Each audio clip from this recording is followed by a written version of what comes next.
My daughter died 20 years ago at the age of 5, but every night at 3 a.m., she ages exactly 1 year right before my eyes. Most people are afraid of ghosts because they represent death.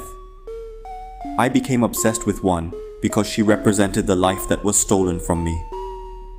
I found the clock in the basement of our ancestral home, a heavy obsidian wood piece that didn't chime. It ticked, but the hands moved counterclockwise. The first night, Lily appeared. She was 5, wearing the same yellow dress she was buried in. I cried until my lungs burned. But the next night, she was 6. Her milk teeth were missing. The night after, she was 7, taller, asking me questions about the stars. I was watching my dead daughter grow up in the shadows of my living room. But there was a price. Every night the clock ticked backward, I felt a part of my own heart go cold. My skin grew translucent. My memories of the real world began to fade. I stopped leaving the house. I stopped eating. I didn't need the sun. I only needed 3 a.m. By the 20th night, Lily was 25.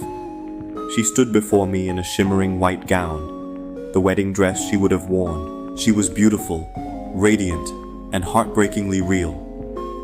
I reached out to touch her face, but she stepped back. Her eyes weren't filled with love. They were filled with pity. "Mom," she whispered, "you aren't visiting me. You're building a cage. Look at yourself." I looked in the mirror behind her. I wasn't just old. I was fading. I was becoming the ghost. My obsession with a future that never happened was erasing the life I still had left to live. Lily wasn't haunting me. I was haunting her memory, forcing her to play out a life she never got to have, just so I wouldn't have to say goodbye. With the last of my strength, I grabbed a heavy iron poker and swung it into the glass face of the clock. The ticking stopped. Lily smiled, a real peaceful smile, and dissolved into the moonlight. I am alone now. The house is silent. But for the first time in 20 years, I'm not waiting for 3 a.m. I'm waiting for the sunrise. This story teaches us that grief is a natural bridge, but it is not a place to live. When we cling too tightly to what could have been, we murder what still is. Loving someone who is gone means honoring their memory by living. We must learn the art of the sacred release. Are you letting an old wound dictate your current joy? Break the clock.